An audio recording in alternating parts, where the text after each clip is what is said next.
Okay, good morning, everybody. Today is the 28th of July, 2015. I want to talk a little bit about my gun journey. I tried to do a couple other videos, but I guess it didn't really work out well, and I don't really want to edit it or anything. But I basically want to talk a little bit about how I started out. I had saved up some money. I knew I wanted to get into the hobby. I knew that, but I didn't know what to buy. I didn't know or why. So I looked around on YouTube, and people had different kind of suggestions and everything, and people were shooting different weapons. But I found that didn't seem very helpful to me because that didn't really tell me a whole lot. And but some people they like to see the guys shoot their guns, and I never understood why. But to each his own, I guess. But anyway, what I decided is that I decided on the High Point. It was the best $100 gun on the market. But for $100, you're probably going to get the best $100 gun for your money. At the time, that was their selling point, and that was pretty much true. I got the 380, the 9mm, the 40, and the 45 for, I think it was right at $550-ish. Four guns for, just a little bit more than half my budget. And about a week later, I ended up with the other. I bought two of the carbines. About the 40 or the 9mm and the 40 carbines, and it's sort of like a pistol. I mean, it's like a small rifle platform that shoots pistol cartridges, and I dug that. And that kind of took up most of my budget. I wanted the 45, but I didn't really get the 45. A buddy of mine had one and all that, but I got most of the High Point for within my budget. I think I still had about $200 or $300 left, whatever it was, 5, 6, 7. Yeah, I think I had a couple $100 left after getting a total of 6. I got all the High Points except the 45 carbine. All right.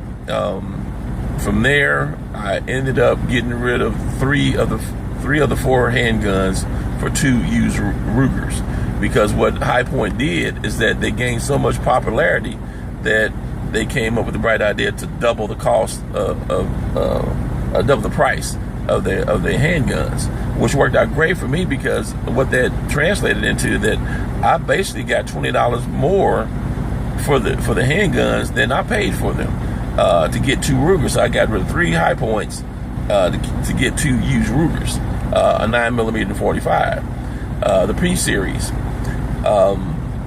And the P-Series Rugers, I mean, they were good, they're solid, but they were big and bulky and chunky like the High Points. The major difference is that it was a better quality gun, and it absorbed the recoil, much, much better.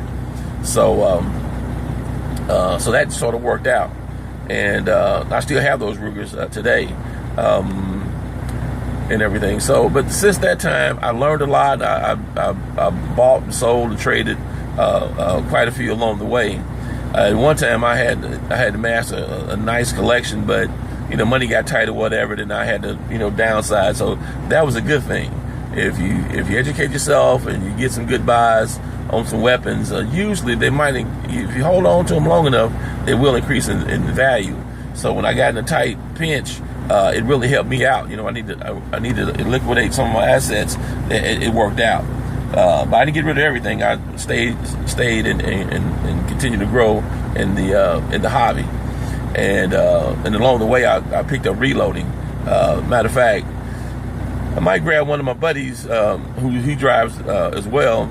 We might get together sometime and might put a little video together about reloading. There's a lot of guys talk about reloading and everything, but I'm thinking about doing it from the perspective of a couple of guys who's just new in the hobby, and it's more fun for us. It's kind of fresh and fun. A lot of guys have been doing it for a while. It's really kind of mechanical, and they're really precise, and they really want you to get it correct, and that's kind of what you want, with no doubt about it. But I want to take it from maybe put on film, on camera, but a couple of guys are taking all this information that's available from a lot of these great teachers out here on YouTube, and kind of show you what you can do with the information.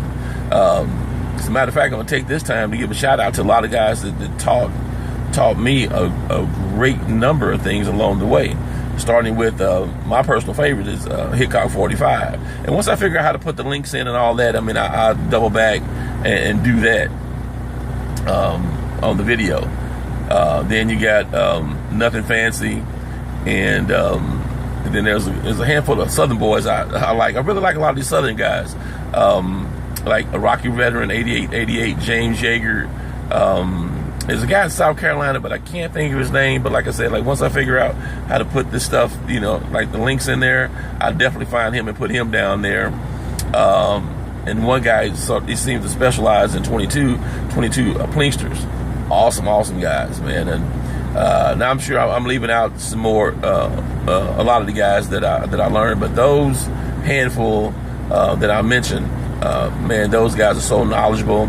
One while I was hearing some negative publicity about two of the guys who seem to be pretty good guys, man, that you would mind sitting down and having a cup of coffee with. It's James Yeager and the Iraqi Veteran 88.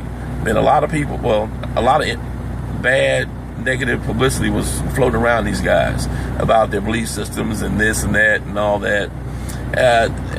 It might have just been more jealousy or what have you, and I really want to entertain on camera, like some of the stuff that people were saying. But my only question was this: were these guys knowledgeable? Did they know what the hell they were talking about?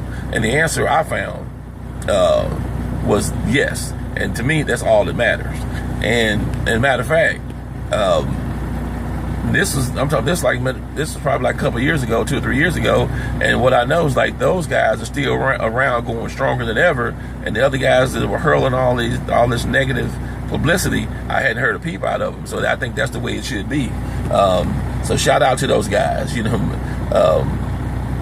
everything. So that's it, man. I feel so welcome into the gun community. Like, of course, I don't know these people, but it's just that their willingness, man, to take the time to just share this information. And for guys like me coming along and wanting to get into the hobby, man, I learned so much. I remember I used to go into this store, Cabela's, a lot. And man, I used to go over there in the reloading section, man. I didn't have a clue what the hell was going on over there. But I would listen to some of these guys, man, Iraqi Veteran 88 and Hickok 45. They talk specifically about reloading on a few of their videos. And man, I would look at these videos, and I bought me a few things along the way. And then slowly but surely, everything that seemed so foreign to me anymore. And then I began to strike up conversations in this section of the store. And, I got pointers from guys like that, and a lot of things that I've learned right here on YouTube from a lot of these guys I mentioned. Man, it was just so helpful along the way, and you just feel welcome, and you feel like the sense of camaraderie that, like, hey, man, you tell the guys, hey, man, I'm really new to the hobby, and I'm trying to learn, and these guys, man, they were so encouraging, and man, sometimes I would take a little note pad with me, and some of these guys, they get real talkative, and man, they would give you pointers and things to look for, maybe like some books or videos to like watch. And I mean, man, it's just the gun community, man. It's just an awesome community, man. Just a great a group of guys. And a couple of cases, I met some gals, man, some girls that were into the hobby, and that was interesting. See these nice looking ladies, and come to find out, man, like they're packing too, and everything, or what I mean, packing, like they enjoy shooting and what have you. So sorry, I was reaching at my phone and everything. I guess I'm gonna cut it off right here because I need to get across town. My appointment is at 11 o'clock, so it's about a little bit after 11, so I don't want to be late, and then head down to Little Rock, so from Minnesota. So anyway, man, I stopped right here and everything. So I don't even know where I left off, man. I lost my train of thought, man. I get kind of excited and happy, man, just thinking about just how much I've learned just through YouTube, like watching these guys and applying some of this stuff, and when I was making the selections of buying different kind of weapons and why, and so man, shout out to you guys. Oh yeah, and shout out to this group of guys, group of brothers down in Atlanta, a Sappho Gun Club. I think they've been at it for a couple of years, man, and those brothers doing a lot of things down there, and I've been learning a lot about watching their videos, and I hope to be able sometime in the future, man, to get down there and meet some of them guys and train with them, because I mean I need training. I bought some weapons and I shoot and meet some guys, man, but I don't really have any level of training other than like back in my military days, which was many moons ago. But anyway, man, I'm just excited about the gun community and this new hobby that I've been in. I guess I'm going on maybe 2-3 years now, whatever it is, and man, it is a joy, man. I'm happy about that. So, but anyway, man, I guess I cut it right here. Sorry about all the mistakes and the stumbling and fumbling along the way. But like one time I was green and new in the gun community. I'm green and new in the YouTube community now. But hopefully I can kind of share some more thoughts along the way about a variety of subjects. So I set up my account like in 2010, and so I'm just now getting around putting a video or two on it. So boy, I guess better late than never, huh? So, peace.